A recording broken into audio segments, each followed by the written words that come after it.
ਅਗਲੀ ਗੱਲ ਕਰੀਏ ਪ੍ਰਦੂਸ਼ਣ ਦੀ। ਦੇਸ਼ ਦੇ ਪ੍ਰਦੂਸ਼ਿਤ ਜ਼ਿਲ੍ਹਿਆਂ ਦੀ ਲਿਸਟ ਆਈ ਹੈ, ਕੋਈ ਨਵਾਂ ਅੰਕੜਾ ਆਇਆ ਸ਼ਰਮਾ ਜੀ। ਇਹਦੇ ਵਿੱਚੋਂ 20 ਹਰਿਆਣੇ ਦੇ ਹੈ ਤੇ ਪੰਜਾਬ ਦੇ ਤਾਂ 2 ਹੀ ਹੈ। ਪਰ ਫਿਰ ਵੀ ਅਸੀਂ ਬਦਨਾਮ ਕਿਉਂ ਆ? ਮਤਲਬ ਪੂਰੇ ਨਾਰਥ ਰੀਜਨ ਦੇ ਵਿੱਚ ਜੇਕਰ ਦਿੱਲੀ ਦੇ ਵਿੱਚ ਪੋਲਿਊਸ਼ਨ ਦੀ ਗੱਲ ਜਦੋਂ ਚੱਲਦੀ ਹੈ, ਧੂੰਏ ਦੀ ਗੱਲ ਚੱਲਦੀ ਹੈ, ਤਾਂ ਹਮੇਸ਼ਾ ਬਲੇਮ ਗੇਮ ਜਿਹੜੀ ਆ ਉਹ ਪੰਜਾਬ ਸਿਰ ਹੀ ਖੇਡੀ ਜਾਂਦੀ ਹੈ ਜੀ। ਪ੍ਰਵੀਨ ਜੀ, ਬਿਲਕੁਲ ਇਹਦੇ ਵਿੱਚ ਕੋਈ ਦੋ ਰਾਏ ਨਹੀਂ ਕਿ ਪੰਜਾਬ 'ਚ ਪਰਾਲੀ ਸੜਨ ਦੇ ਮਾਮਲੇ ਪਿਛਲੇ ਸਾਲ ਨਾਲੋਂ ਘਟੇ ਨੇ। ਠੀਕ ਹੈ ਜੀ। ਹੁਣ ਇਹ ਅੰਕੜਿਆਂ 'ਚ ਘਟੇ ਨੇ ਜਾਂ ਹਕੀਕਤ 'ਚ ਘਟੇ ਨੇ, ਲੋਕਾਂ 'ਚ ਚੇਤਨਤਾ ਤਾਂ ਆਈ ਆ, ਹਾਂਜੀ ਹਾਂਜੀ, ਸਮਝ ਤਾਂ ਆਈ ਆ। ਹੂੰ। ਕਿਸਾਨ ਜਿਹੜਾ ਅੱਗ ਵੀ ਲਾ ਰਿਹਾ ਉਹ ਵੀ ਜਾਣਦਾ ਕਿ ਇਹਦੇ ਨਾਲ ਨੁਕਸਾਨ ਕੀ ਆ, ਪਰ ਹੂੰ। ਕਈ ਥਾਵਾਂ ਤੇ ਮਜਬੂਰੀ ਵਸ ਲੱਗਦੀ ਆ। ਹੂੰ। ਉਹਨਾਂ ਕੋਲ ਕੋਈ ਸਾਧਨ ਹੀ ਨਹੀਂ, ਹੋਰ ਕੋਈ ਹੱਲ ਹੀ ਨਹੀਂਗਾ ਜੀ। ਦੂਸਰੇ ਪਾਸੇ ਕਈ ਥਾਂ ਜਥੇਬੰਦੀਆਂ ਉਂਗਲ ਦੇ ਕੇ ਲਵਾਉਂਦੇ, ਪੰਪ ਦੇ ਕੇ ਲਵਾਉਂਦੇ ਨੇ। ਸੋ ਇਸ ਲਈ ਇਹ ਵੀ ਇੱਕ ਵਰਤਾਰਾ ਹੈਗਾ। ਜੇਕਰ ਤਾਂ ਅੰਕੜਿਆਂ 'ਚ ਜਾਣਾ ਤਾਂ ਕਹਿੰਦੇ ਜੀ ਪੰਜਾਬ 'ਚ 15 ਸਤੰਬਰ 2022 ਤੋਂ ਲੈ ਕੇ 1 ਨਵੰਬਰ 2022 ਤੱਕ, ਠੀਕ ਹੈ ਜੀ, 17,846 ਥਾਵਾਂ ਤੇ ਪਰਾਲੀ ਜਲੀ ਸੀ। ਤੇ ਇਸ ਵਾਰ ਇਹਨਾਂ ਹੀ ਤਰੀਕਾਂ ਦੇ ਵਿੱਚ ਸਿਰਫ ਮਤਲਬ ਕਿ 9,000 ਥਾਵਾਂ ਤੇ ਪਰਾਲੀ ਜਲੀ ਆ। ਸੋ ਇਸ ਲਈ ਕਹਿੰਦੇ ਪਿਛਲੀ ਵਾਰ 9,594, ਪਿਛਲੀ ਵਾਰ ਇਹਨੇ ਤਰੀਕਾਂ ਦੇ ਵਿੱਚ 17,846 ਸੀ। ਸੋ ਕਹਿੰਦੇ ਅੰਕੜਾ ਤਾਂ ਬਹੁਤ ਘਟ ਗਿਆ ਜੀ। ਇਹ ਮਾਮਲਾ ਹੈ ਕਿ ਪੰਜਾਬ 'ਚ ਪਰਾਲੀ ਜੜਨ ਨਾਲ ਧੂਆਂ ਹੁੰਦਾ, ਤਾਂ ਇਹ ਕਿਵੇਂ ਆ? ਧੂਆਂ ਕੁਰੂਕਸ਼ੇਤਰ 'ਚ ਘੱਟ ਆ, ਨਾਲ 'ਚ ਘੱਟ ਆ, ਪਾਣੀਪਤ 'ਚ ਘੱਟ ਆ, ਦਿੱਲੀ 'ਚ ਵੱਧ ਆ, ਹਿਸਾਰ 'ਚ ਜ਼ਿਆਦੇ ਆ, ਜੀਂਦ 'ਚ ਜ਼ਿਆਦੇ ਆ, ਨੋਇਡਾ 'ਚ ਜ਼ਿਆਦੇ ਆ। ਉਧਰ ਨੂੰ ਧੂਆਂ ਜਾਂਦਾ ਸਾਡਾ।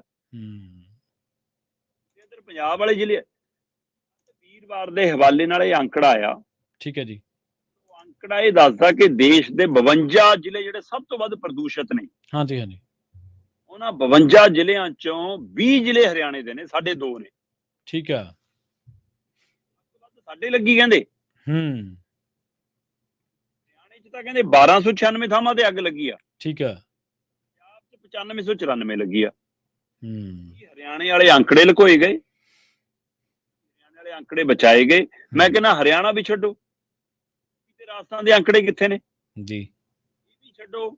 ਜਿਹੜਾ ਮੌਸਮ ਦੀ ਨਮੀ ਦਾ ਕਾਰਨ ਦੱਸਦੇ ਨੇ ਵਿਗਿਆਨੀ ਕਿ ਇਹਦੇ ਕਾਰਨ ਪੋਲਿਊਸ਼ਨ ਹੁੰਦਾ। ਇਹਨਾਂ ਦਿਨਾਂ 'ਚ ਜਿਹੜਾ ਪੋਲਿਊਸ਼ਨ ਫੈਕਟਰੀਆਂ ਦਾ, ਗੱਡੀਆਂ ਦਾ, ਕਾਰਾਂ ਦਾ, ਟਰੱਕਾਂ ਦਾ, ਮਸ਼ੀਨਰੀ ਦਾ, ਉਹ ਵੀ ਉੱਪਰ ਨਹੀਂ ਜਾਂਦਾ ਨਮੀ ਦੇ ਕਾਰਨ। ਉਹ ਇੱਕ ਬੱਦਲ ਦੇ ਰੂਪ 'ਚ ਬਣ ਜਾਂਦਾ। ਇਹ ਹਰਿਆਣਾ ਤੇ ਪੰਜਾਬ ਦੇ ਕਿਸਾਨ ਇਹ ਬਦਨਾਮ ਕਿਉਂ? ਅੰਕੜਿਆਂ ਦੇ ਹਵਾਲੇ ਨਾਲ ਮੈਂ ਚਲੋ ਗੱਲ ਕਰਦਾ ਜੀ। 6 ਸ਼ਹਿਰ ਨੇ ਦੇਸ਼ ਦੇ, ਇਹਨਾਂ ਦਾ AQI 400 ਤੋਂ ਉੱਪਰ ਚਲਾ ਗਿਆ। ਠੀਕ ਹੈ। ਹਰਿਆਣੇ ਦੇ 4 ਨੇ। ਪੰਜਵਾਂ ਦਿੱਲੀ ਹੈ ਜਿਹੜਾ ਐ 400 ਤੇ ਉੱਪਰ ਖੜਾ। ਠੀਕ ਹੈ। ਸਭ ਤੋਂ ਵੱਧ ਰਾਜਸਥਾਨ ਵਾਲਾ। ਯੂਪੀ ਵੀ ਸ਼ਾਮਲ ਆ, ਅਸੀਂ ਬਹੁਤ ਥੱਲੇ ਆ। ਹਨੂਮਾਨਗੜ੍ਹ, ਸਾਰ, ਜੀਂਦ, ਫਰੀਦਾਬਾਦ, ਗ੍ਰੇਟਰ ਨੋਇਡਾ, ਜਿੱਥੇ 400 ਤੋਂ ਉੱਪਰ ਹੈ AQI, ਹੈ ਨਾ ਜੀ। ਸਾਰਾ ਉਹ ਹਵਾ ਦਾ ਪੱਧਰ ਜਿਹੜਾ ਹੈਗਾ ਉਹ 400 ਤੋਂ ਉੱਪਰ ਹੈ। ਹਨੂਮਾਨਗੜ੍ਹ ਰਾਜਸਥਾਨ 'ਚ ਆਉਂਦਾ, 30 ਹੈ ਜੀ। ਫਰੀਦਾਬਾਦ 423 ਆ ਹਰਿਆਣਾ, ਸਾਰ 414 ਹਰਿਆਣਾ, ਜੀਂਦ 413 ਹਰਿਆਣਾ, ਫਰੀਦਾਬਾਦ 407 ਹੈ ਹਰਿਆਣਾ, ਗ੍ਰੇਟਰ ਨੋਇਡਾ ਯੂਪੀ ਹੈ 402। ਇੱਕ ਰਾਜਸਥਾਨ ਦਾ, ਇੱਕ ਯੂਪੀ ਦਾ ਤੇ ਬਾਕੀ ਹਰਿਆਣੇ ਦੇ। ਇਹ ਤੋਂ ਥੱਲੇ ਨੂੰ ਵੀ ਆ ਜਾਓ। ਇਹ ਤੋਂ ਬਾਅਦ ਦਿੱਲੀ ਦਾ ਨੰਬਰ ਆਉਂਦਾ 392, 400 ਹੀ ਹੈ। ਠੀਕ ਹੈ। ਰੋਹਤਕ ਆਉਂਦਾ 388, ਉਹ ਤੋਂ ਬਾਅਦ ਕੈਂਥਲ ਆਉਂਦਾ 380 ਹੈ AQI ਇਹਦਾ। ਉਹ ਤੋਂ ਬਾਅਦ ਸੋਨੀਪਤ ਆਉਂਦਾ 374, ਸ਼੍ਰੀ ਗੰਗਾਨਗਰ ਆਉਂਦਾ 360 ਦੇ ਕਰੀਬ, ਭਵਾਨੀ 355, ਗੁੜਗਾਵਾਂ 350, ਕਰਨਾਲ 343। ਹੁਣ ਇੱਧਰੋਂ ਘਟ ਰਿਹਾ ਜਿਹੜਾ ਪੰਜਾਬ ਵਾਲੇ ਪਾਸੇ ਨੂੰ ਆ ਰਿਹਾ। 438 ਤੋਂ ਗੱਲ ਸ਼ੁਰੂ ਕੀਤੀ ਅਸੀਂ ਜੀ ਜੀ। ਕਰਨਾਲ ਆ ਕੇ 343 ਹੋ ਗਿਆ, ਇੱਧਰ ਆ ਕੇ 343 ਹੋ ਗਿਆ, ਆ ਕੇ 331 ਹੋ ਗਿਆ, ਪਟਿਆਲੇ ਆ ਕੇ 307 ਹੋ ਗਿਆ। ਸੂਚੀ ਸਾਡੇ 300 ਤੋਂ ਉੱਪਰ ਵਾਲਿਆਂ 'ਚ ਸਾਡੇ ਵੀ 2 ਹੈਗੇ ਨੇ। ਤੋਂ ਬਾਅਦ ਬਠਿੰਡਾ ਆਉਂਦਾ 306 ਆ। ਠੀਕ ਹੈ। ਜ਼ਿਆਦੇ ਹੈ, ਮਾੜੀ ਹਵਾ ਏ। 438 ਔਰ 306 'ਚ ਤਾਂ ਬਹੁਤ ਫਰਕ ਹੈ।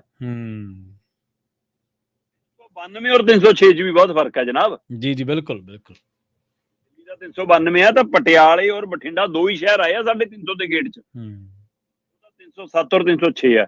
ਉਹ ਤੋਂ ਬਾਅਦ ਬੀਕਾਨੇਰ 305 ਹੈ, ਉਹ ਤੋਂ ਬਾਅਦ ਅੰਬਾਲਾ 304 ਹੈ, ਦਾਦਰੀ 301 ਹੈ ਜੀ। ਦੇਖਿਆ ਜਾਵੇ ਭੂਗੋਲਿਕ ਤੌਰ ਤੇ ਸ਼ਰਮਾ ਜੀ, ਬਠਿੰਡਾ ਵੀ ਤਾਂ ਹਰਿਆਣੇ ਦੀ ਸਰਹੱਦ ਦੇ ਨਾਲ ਹੀ ਪੈ ਜਾਂਦਾ ਨਾ, ਬਠਿੰਡੇ ਦਾ ਹਿੱਸਾ ਡਬਲ ਹੀ ਸ਼ੁਰੂ ਹੋ ਜਾਂਦਾ, ਆਪਾਂ ਦੇਖਦੇ ਹਾਂ ਪਟਿਆਲੇ ਤੋਂ ਬਾਅਦ ਸ਼ੰਭੂ ਸ਼ੁਰੂ ਹੋ ਜਾਂਦਾ, ਉਸ ਤੋਂ ਬਿਲਕੁਲ ਬਿਲਕੁਲ ਪਟਿਆਲਾ ਵੀ ਉਹਦੇ ਨਾਲ ਹੀ ਲੱਗਦਾ, ਪਟਿਆਲਾ ਵੀ ਨਾਲ ਹੀ ਲੱਗਦਾ, ਤਾਂ ਹੀ ਅੰਬਾਲਾ, ਕੁਰੂਕਸ਼ੇਤਰ, ਪਟਿਆਲਾ, ਬਠਿੰਡਾ ਇਹਦਾ ਲਗਭਗ ਇੱਕ ਜਿਹਾ ਹੀ ਹੈ, ਸੇਮ ਹੈ। ਹਾਂਜੀ ਹਾਂਜੀ, ਉਹਨਾਂ ਕਿਉਂ ਵੱਧ ਨਹੀਂ ਜਿੰਨਾ ਦਿੱਲੀ ਦਾ, ਜਿੰਨਾ ਦਿੱਲੀ ਦਾ, ਬਿਲਕੁਲ ਸਹੀ ਹੈ ਜੀ ਜੀ।